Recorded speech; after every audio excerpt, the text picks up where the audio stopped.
Pastor Gnanaprakasam. Pastor சொல்லுங்க, கூப்பிடுறாங்க. அதான் ஆமென். பாஸ்டர் ஞானப்பிரகாசம் வந்து கர்த்தர் தந்த வார்த்தையை வந்து பகிர்ந்து கொள்ளுங்கள். நாங்களும் அவங்களோட நிற்கிறோம் கேட்பதற்கு. God bless you. Thank you sister. God bless you. இந்த நாளில் உங்களோடு இணைந்து கொள்ள எனக்கு கொடுத்த இந்த அவகாசத்திற்காக கோடான ஒளி தோசரம் செய்கிறோம் சுவாமி. எனக்கு பிடிச்ச நேரத்தை ஆசீர்வதித்துக் கொண்டதற்காக இந்த நிமிஷம் ஆண்டவரே இந்த சங்கம தமிழ் கிறிஸ்தவ வானொலியை ஆசீர்வதித்துக் கொண்டிருப்பதற்காக தோத்திரம் ஆண்டவரே.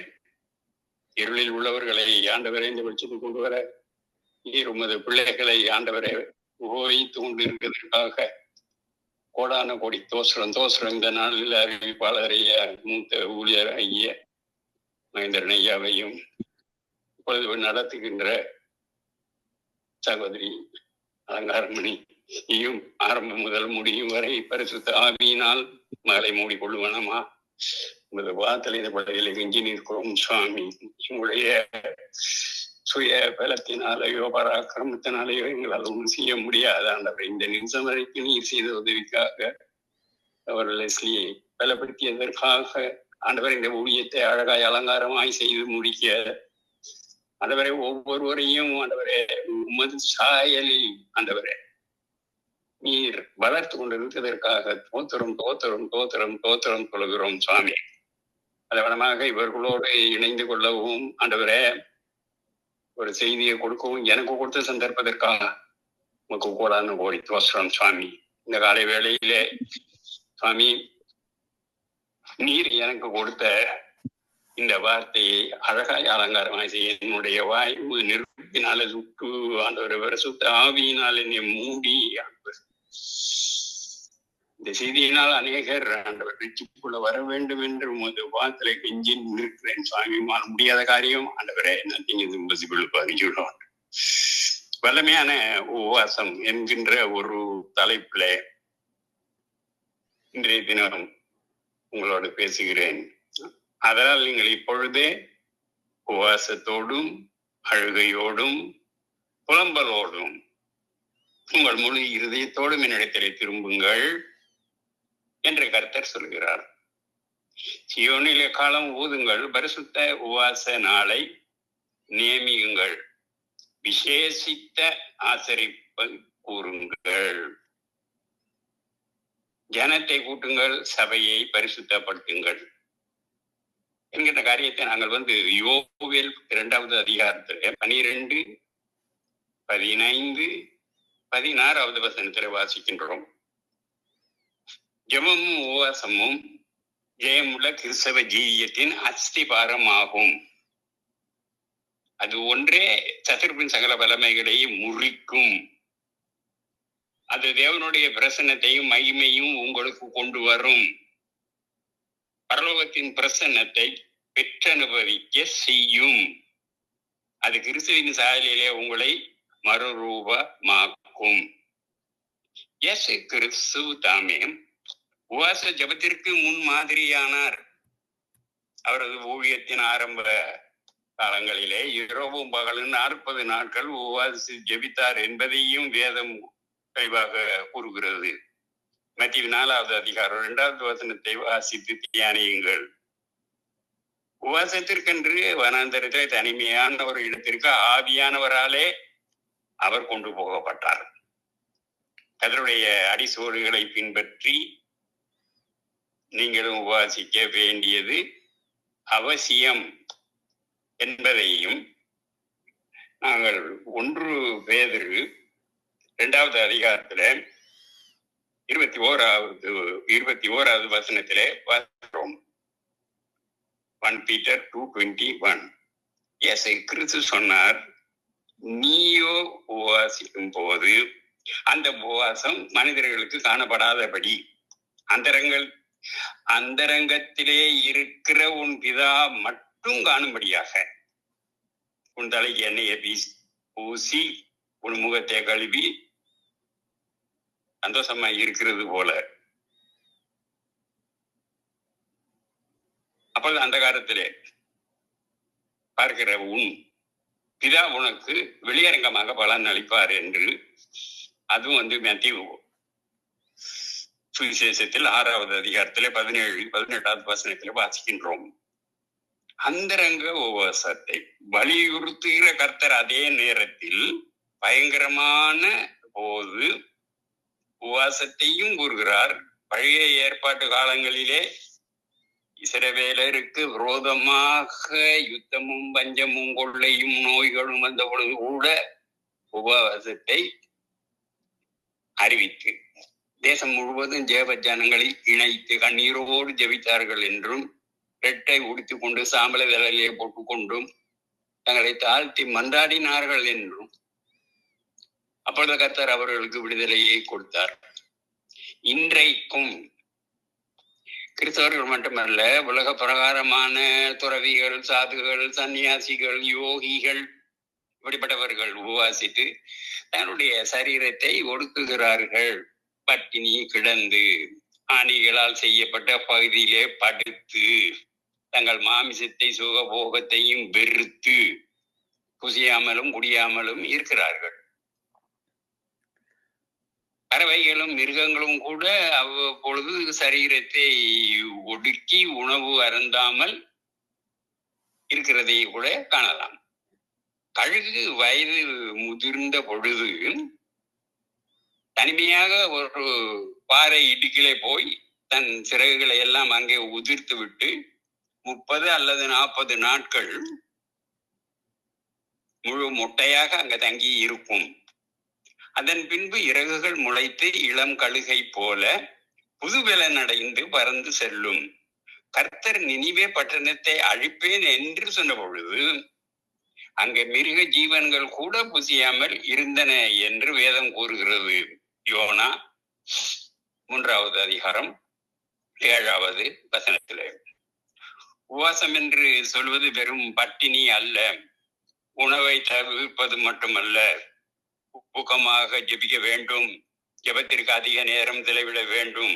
ஆகவே பாவத்திற்கு மரித்தவர்களாய் இருக்கவும், கிறிஸ்துவோடு கூட சிலுவையிலே அறையப்பட்டவர்களாக இருக்கவும் உங்களுக்கு உதவுவதே அந்த உபவாசம் என்று ரோமர் எழுதின நிருபம் 6வது அதிகாரத்திலே 11வது வசனத்திலே வாசிக்கின்றோம். ரோமர் 6:11. எத்தனை நாட்கள் உபவாசம் செய்ய வேண்டும் என்று அநேகர் கேட்பது உண்டு. இதற்கு ஒரு திட்டமான ஒரு விடை வேதாகமத்திலே இல்லை. அது உபவாசம் இருப்பதின் நோக்கத்தையும் ஆவியானவருடைய ஏவுதலையும் பொறுத்து இருக்கிறது.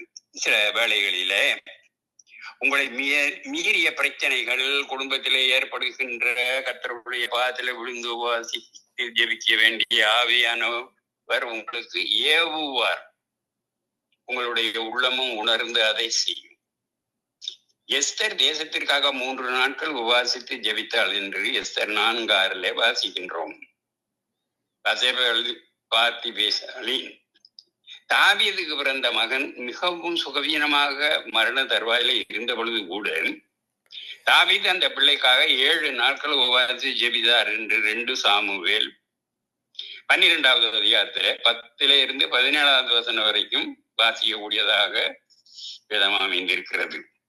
தானியேல் தீர்க்கதரிசி கூட கடைசி நாட்களிலே சம்பவிக்க போகின்ற காரியங்களை தேவனுடைய வழிநடத்தலையும் அறியும்படியாக 21 நாட்கள் உபவாசித்து ஜெபித்தார் என்று தானியேல் 10:2-3வது வசனங்களிலே வாசிக்கின்றோம். மோசே, எலியா, இயேசு கிறிஸ்து போன்றவர்கள் 40 நாட்கள் உபவாசம் இருந்து ஜெபித்தார்கள்.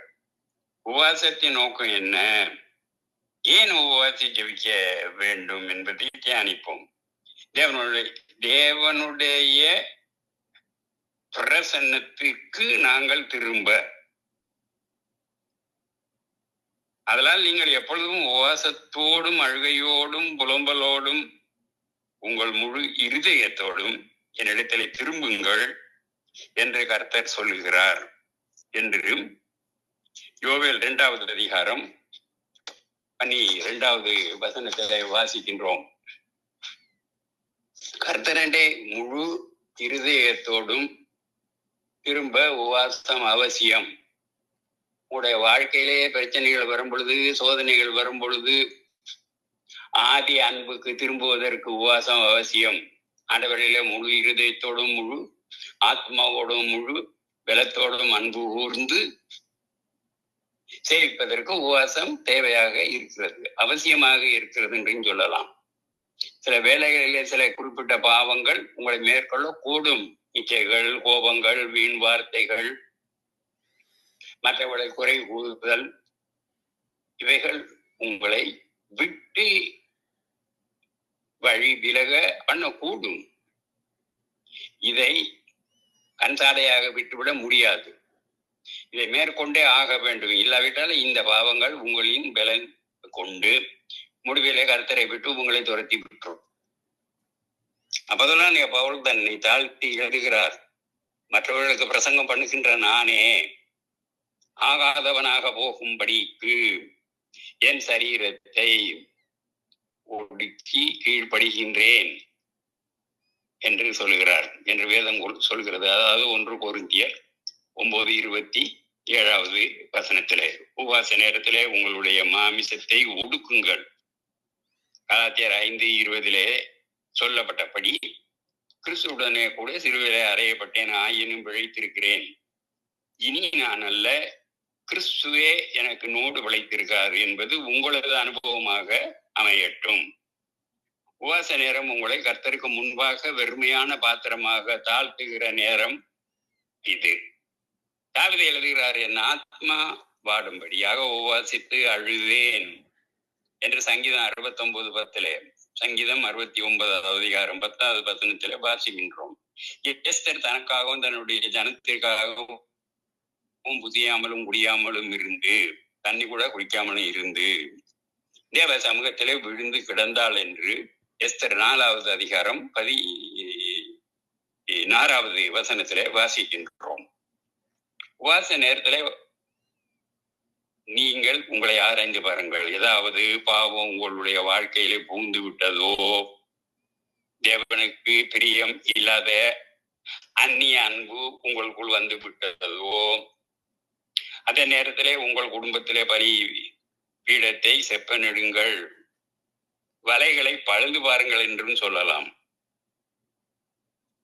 வேதபாரகராகிய எஸ்ரா உபவாசித்து ஜெபித்ததை கவனித்து பாருங்கள். அவர் தன்னுடைய பாவங்களுக்காக மாத்திரமல்ல, தன்னுடைய தேசத்தின் பாவங்களும் நீங்கும்படியாகவும் உபவாசித்து ஜெபித்தார். வேதம் சொல்லுகிறது, அவன் சிறையிருப்பிலே வந்தவர்களுடைய குற்றத்தின் நிமித்தம் அப்பம் புசியாமலும் தண்ணீர் குடியாமலும் துக்கித்து கொண்டு இருந்தான் என்று எஸ்ரா 10:6 வாசிக்கின்றோம்.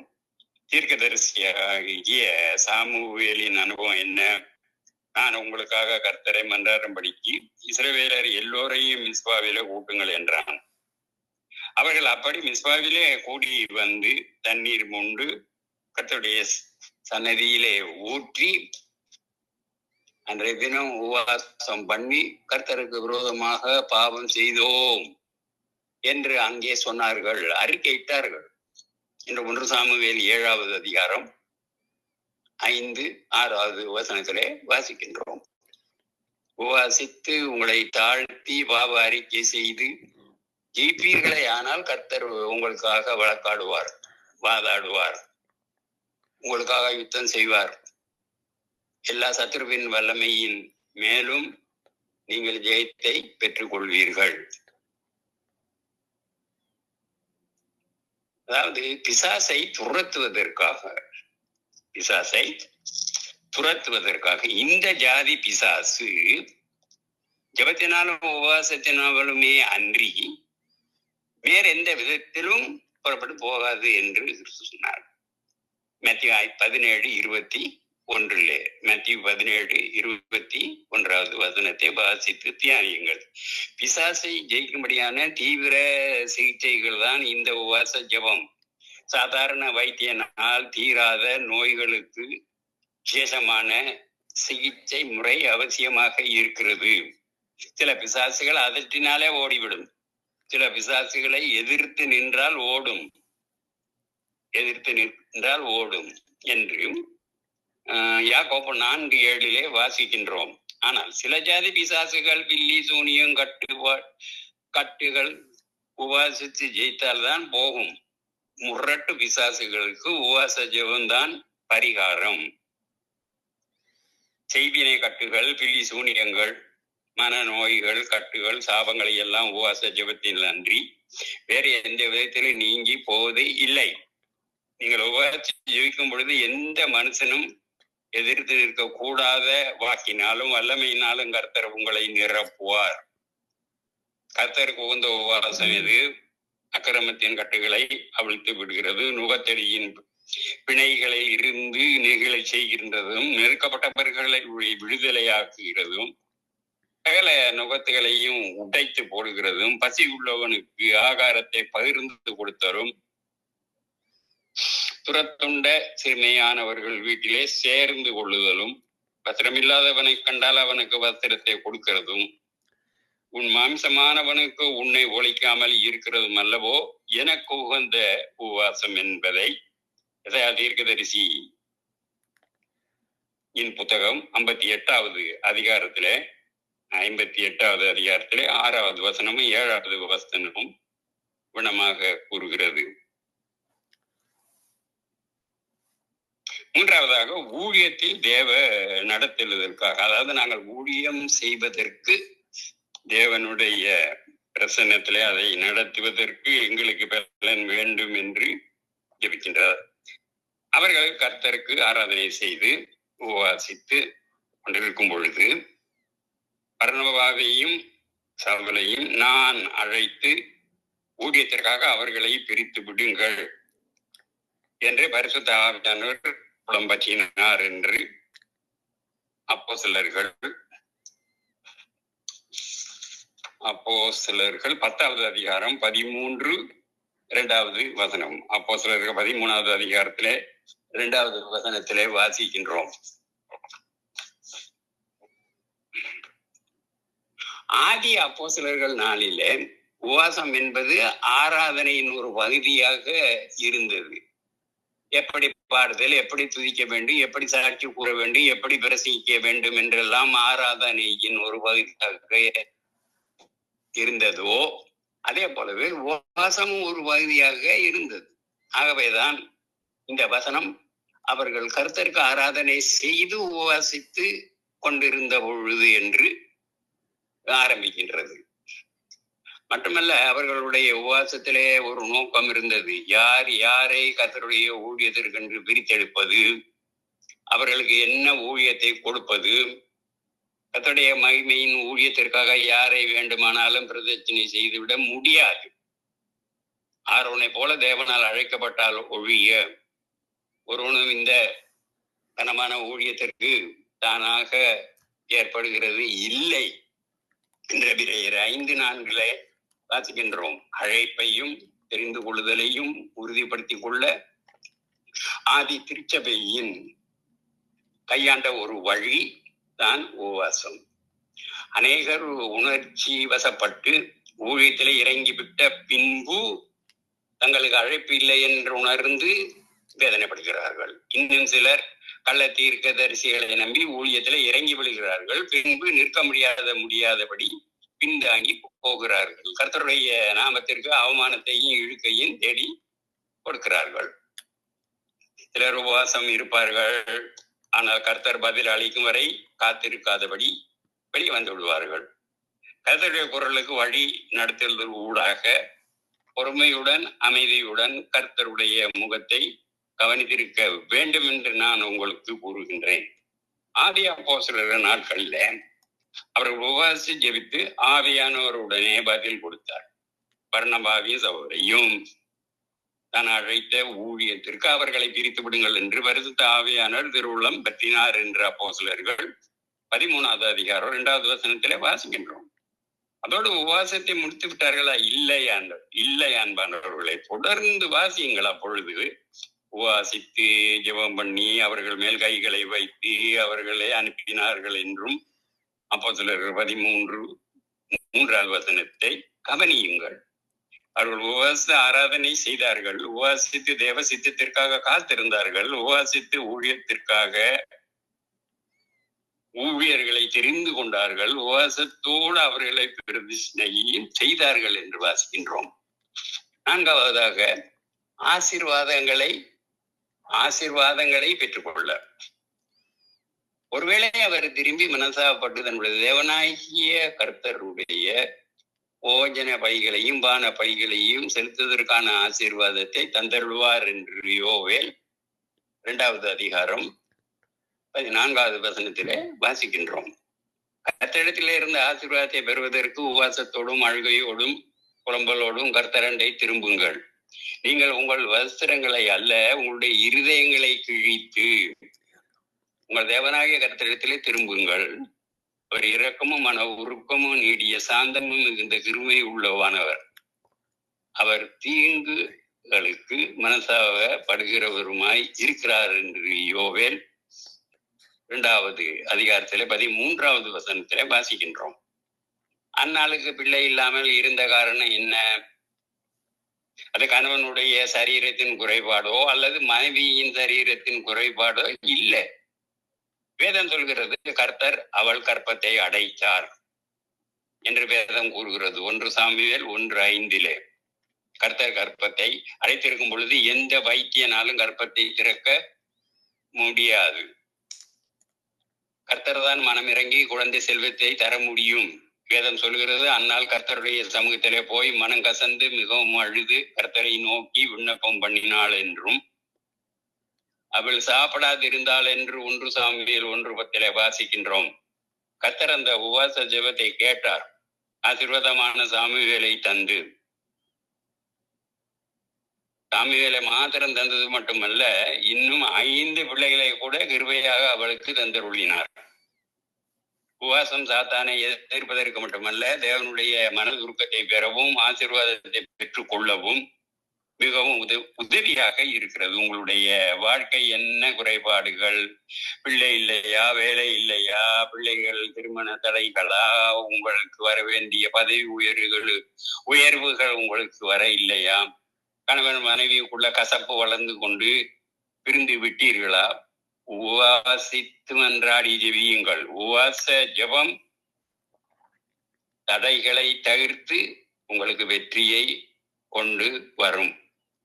ராஜாவாகிய யோசபாத்து விரோதமான அம்மோன் புத்திரருக்கும் மற்றும் யுத்தம் செய்யும்படியாக வந்தார்கள். அவர்கள் எதிர்த்து நின்று போர் புரிய யோசபாத்துக்கு முடியவில்லை. ஆகவே கர்த்தரிடத்திலே இரக்கம் கேட்கும்படியாக யோசபாத் ராசா கர்த்தரை தேடுகிறவர்களை ஒருமுகப்படுத்தி யூதாவெங்கும் உபவாசத்தை உருவித்தான். எல்லாரையும் உபவாசம் செய்யுங்க அப்படின்னு. அதுல நாங்கள் 2 நாளாகமும் குரோனிக்கல்ஸ் இல்லையா, ஆமா, 2 நாளாகமும் 23வது வசனத்திலே வாசிக்கின்றோம். அவர்கள் பாடி துதி செய்ய தொடங்கிய பொழுது யூதாவுக்கு விரோதமாக வந்து பதிவிருந்த அம்மோன் புத்திரரையும் மோவாபியரையும் சேயீர் மலை தேசத்தாரையும் ஒருவருக்கு விரோதமாக ஒரு கர்த்தர் எழுப்பினதினாலே அவர்கள் வெட்டுண்டு விழுந்தார்களாம். கர்த்தர் வெற்றி திறந்தார், இஸ்ரவேலுக்கு ஜெயத்தை தந்தார். ஆகவே தேவனுடைய பிள்ளைகளே, சோதனை நேரங்களில் சத்துருவின் போராட்ட நேரங்கள் தனியாக, குடும்பமாக, சபையாக உபவாசம் செய்து ஜெபியுங்கள். ஜெய கிறிஸ்து உங்களுக்கு வெற்றி மேல் வெற்றி தருவார். 5வதாக விசுவாசம் பெருகும்படியாக, அதாவது விசுவாசம் இல்லாதபடி தரிசிக்க முடியாது. விசுவாசம் பெருகும்படியாக ஜெபிக்கணும். ஆண்டவரே, என் மகனுக்கு இறங்கும், அவன் சந்திர ரோகியாக கொடிய வேதனை படுகின்றான் என்றும், அடிக்கடி தீயிலே அடிக்கடி ஜலத்திலே விழுகிறான், அவனை உம்முடைய சீசர்களுக்கு விடம் கொண்டு வந்தேன், அவனை சுத்தமாக்க அவர்களால் கூடாமல் போயிற்று என்றான் என்று மத்தேயு 17வது அதிகாரத்துல 15-16 வாசிக்கின்றோம். ஏன் சீசர்களால் அந்த பிசாசை துரத்த முடியவில்லை? இயேசு கிறிஸ்து 2 காரணங்களை சொல்லுகிறார். முதலாவது, அவர்களது விசுவாசம், கடுகளவு விசுவாசம் உங்களுக்கு இருந்தால் நீங்கள் இந்த மலையை பார்த்து இவ்விடம் விட்டு நகர்ந்து ஓ என்று சொல்ல அது அப்புறம் போம். உங்களால் கூடாத காரியம் ஒன்றுமே இருக்காது என்று மெய்யாகவே உங்களுக்கு சொல்லுகிறேன் என்று மத்திய 17:20 வாசிக்கின்றோம். அடுத்த காரணம், இந்த ஜாதி பிசாசு ஜபத்தினாலும் உபவாசத்தினாலுமே அன்றி மற்றொரு விதத்திலும் புறப்பட்டு போகாது என்றும் சொன்னார். அதுவும் 17:21 மத்திய 17:21 உபவாசமும் ஜபமும் தேவனுடைய வல்லமையை கொண்டு வருகிறது, சாத்தானின் மேல் அதிகாரத்தை கொண்டு வருகிறது, உங்கள் மேல அபிஷேகத்தை அதிகரிக்கிறது என்றும் சொல்லலாம், அபிஷேகம் செய்கிறது என்றும் சொல்லலாம். அதே நேரம் உபவாசமும் ஜெபமும் விசுவாசத்தை பெருகச் செய்து உள்ளான மனிதனிலே தேவனுடைய பலத்தையும் சத்துவத்தையும் வல்லமையையும் கொண்டு வருகிறது. உபவாச ஜெபம் இல்லாதபடி போனால் ஊக்கமாக மாற முடியாது. இதனாலே உள்ளம் குற்ற மனசாட்சியை விவாதிக்கும், ஆத்மாவிலே தைரியம் இல்லாமல் தடுமாற வேண்டிய நிலைமையில் வந்து விடுவீர்கள். ஆனால் உபவாசி ஜெபிக்கும் பொழுது அந்த ஜெபமானது தேவ பிரசன்னத்தை அளவில்லாதபடி கொண்டு வரும். கர்த்தர் உங்களோடு இருக்கிறார் என்ற உணர்வை பெறுவீர்கள். உங்களை அறியாமலே உங்களுக்குள் பலத்த விசுவாசம் வந்துவிடும். கர்த்தருக்காக வைராக்கியமாக எழும்புவீர்கள். என் கர்த்தரை இந்த சாத்தான் எதிர்த்து நிற்க அவனை மாத்திரம் என்ற விசுவாசத்தோடு பிசாசை துரத்துவீர்கள். உபவாச நேரத்திலே அநேக தேவனுடைய பிள்ளைகள் தரிசனங்களை காண்கிறார்கள். பரலோகத்தின் மகிமைகளையும் காட்சிகளையும் கண்டு பரவசம் அடைகிறார்கள். அவர்களுக்கு தேவன் பேரிலே அளவில்லாத விசுவாசம் ஏற்படுகிறது. பூமியில் உயர்ந்த இடங்களிலே உன்னை ஏறும்படி செய்வேன் என்பது கர்த்தருடைய வாக்குத்தத்தம் அல்லவா என்பது நாங்கள் ஏசாயா 58:14 வாசிக்கின்றோம். பரிசுத்த ஆவியின் அபிஷேகக்காரனாகிய ஆவியின் வரங்களுக்காக, இது நான் இந்தியும் பிரசங்கத்துல சொல்லியிருக்கிறேன். நான் உபவாசம் பண்ணி இரட்டிலும் சாம்பலிலும் உட்கார்ந்து தேவனாக்கிய ஆண்டவரை ஜெபத்தினாலும் விண்ணப்பங்களினாலும் தேட முகத்தை அவருக்கு நேராக்கி என்று தானியேல் 9:3 வாசிக்கின்றோம். அப்படி தானியேல் உபவாசம் பண்ணி ஜெபித்துக் கொண்டிருக்கும் பொழுது கபிரியேல் வேகமாக பறந்து வந்து அந்திப்பலியின் நேரமான வேளையிலே அவனை தொட்டு, தானியேலே, உனக்கு அறிவை உணர்த்தும்படியாக இப்போது புறப்பட்டு வந்தேன் என்றான் என்று தானியேல் 9:22 வாசிக்கின்றோம். ஞான வரங்களையும் வெளிப்படுத்தும் வரங்களையும் பெற்றுக்கொள்ள உபவாசித்து ஜெபிக்க வேண்டியது மிக அவசியம். அப்பொழுது கர்த்தர் கதவுகளை உடைத்து இருப்புதாப்பால்களை முறித்து அந்த காலத்திலே இருக்கின்ற பொக்கிஷங்களையும் ஒளிப்படங்களுமாய் இருக்கின்ற புதையல்களை உங்களுக்கு கொடுப்பார் என்று எசாயா தீர்க்கதரிசியின் புத்தகம் 45 4 வாசிக்கின்றோம்.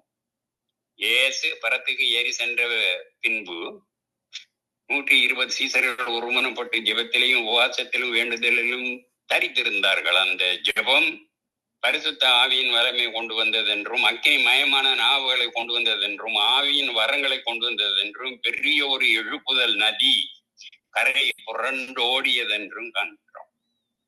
கர்த்தர் பட்சவாதம் உள்ளவர் அல்ல என்பதை நாங்கள் அப்போஸ்தலர் 10:34 வாசிக்கின்றோம். நீங்கள் உபவாசித்து காத்திருந்து ஜெபிக்கும் பொழுது கர்த்தருக்கும் தரிசனங்களும் சொப்பனங்களும் வெளிப்பாடுகளும் வரங்களையும் தந்தருள்வார். உங்கள் குமாரரும் குமாரத்திகளும் தீர்க்கதரிசனம் சொல்லுவார்கள் என்றும், உங்கள் வாலிபர்கள் தரிசனத்தை அடைவார்கள் என்றும், உங்களுடைய மூப்பர்கள் சொப்பனங்களை காண்பார்கள் என்றும் அப்போஸ்தலர் 2:17 யோவேல் 2:28 வாசிக்கின்றோம். அப்போஸ்தலர் 2:17 யோவேல் 2:28. மறைபொருள்களையும் பற்றி கர்த்தரிடத்திலே உபவாசித்து கேளுங்கள். வேதத்திலே புரியாத பகுதிகளை குறித்து வைத்து கர்த்தரிடம் விளக்கம் கேளுங்கள். ஏன் உங்கள் குடும்பத்திலே சாபங்கள், ஏன் ஆவிக்குரிய ஜீவித்திலே முன்னேற முடியவில்லை? கர்த்தர் நிச்சயமாக வெளிப்படுத்துவார். சில வேளைகளிலே சில கள்ள தீர்க்கதரிசிகள் உங்களிடத்திலே வந்து உங்களை கலங்க செய்யக்கூடும். பயப்படாதீர்கள். உபவாசத்தோடு வாஞ்சிக்கிற ஆவிகள் மந்திரவாதிகளையும் எதிர்த்து நில்லுங்கள். தேவ பிள்ளையிலே உங்கள் ஜெப நேரத்தை உபவாசத்தையும் அதிகப்படுத்துங்கள். கர்த்தர் வருகை சமீபமாக இருக்கிறது என்று சொல்லுகிறேன். அதாவது உபவாச ஜெபம் நிறைவான ஒரு பலனை தரும் என்பதை நாங்கள் எஸ்ரா 8:23 வாசிக்கிறோம்.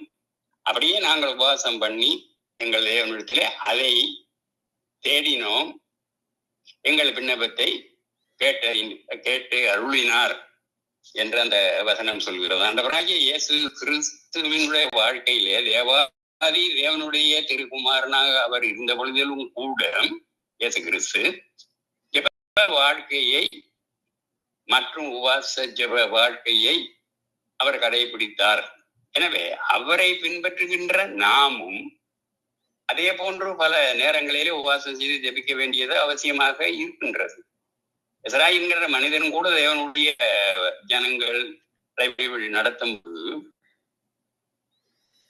எஸ்ரா என்ற தேவனுடைய ஜனங்களை வழி நடத்துகின்ற பொழுது என்று எஸ்ரா 8வது அதிகாரம் 21 படி தேவனுக்கு முன்பாக தாழ்த்தவும் பிள்ளைகளுக்காக பொருள்களை செம்மையான வழி நடத்தவும் உபவாசத்தை கூறி அதன் நிமித்தமாக ஆசீர்வாதத்தை பெற்றுக்கொண்டான் என்று வாசிக்கின்றோம்.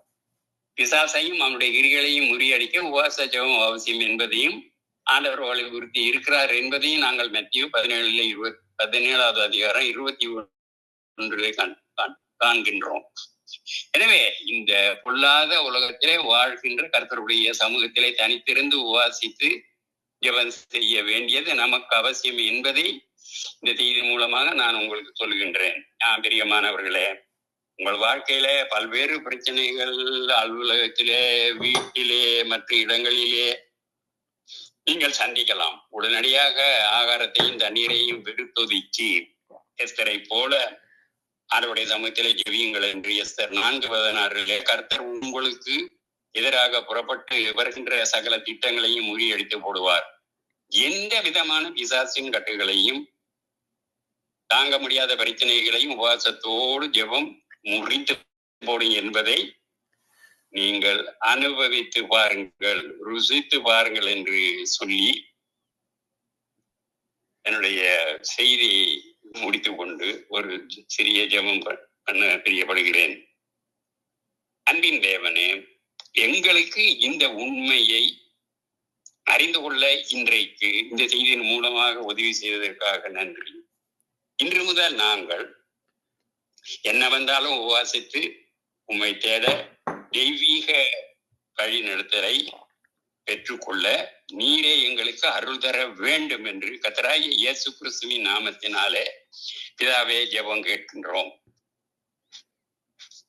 மேலும் இந்த சங்கம தமிழ் கிறிஸ்தவ வானொலியின் ஊடாக இந்த செய்திகளை கேட்டுக்கொண்டிருக்கிறவர்களையும் தங்களை பரிசுத்தம் படுத்திக் கொள்ள இந்த உபவாச ஜெபம் தேவை என்பதை அறிந்து அவர்களையும் சுவாமி மனமாற்றம் செய்து தெய்வ சாலை நீங்கள் அவர்களுக்கு தந்து கொண்டு இருப்பதற்காக தோற்றம் செய்கின்றோம். இந்த இருளிலே இருந்து நித்திய வெளிச்சத்தை எங்களுடைய ஜெபம், எங்களுடைய ஆராதனை உமது பாதத்திலே வைக்கின்றோம். நித்திய வெளிச்சத்துக்குள் அவர்களை கண்களை திறந்து ஆத்மாதாயம் செய்ய வேண்டும் என்று எல்லோரும் இன்றைக்கு ஒரு மனப்பட்டு கர்த்தராகிய இயேசுவின் நாமத்திலே ஜெபத்தை ஏறெடுக்கிறோம் பிதாவே, ஆமென் என்று சொல்லி என் செய்தியை முடித்துக் கொண்டு சகோதரி இடம் அம்மா தொடர்ந்து வழி நடத்துங்கள் என்று சொல்லி மறுபடியும் சந்திக்கும் வரை உங்களிடமிருந்து விடைபெறுகிறேன். ஆமேன், ஆமேன், ஆமேன்.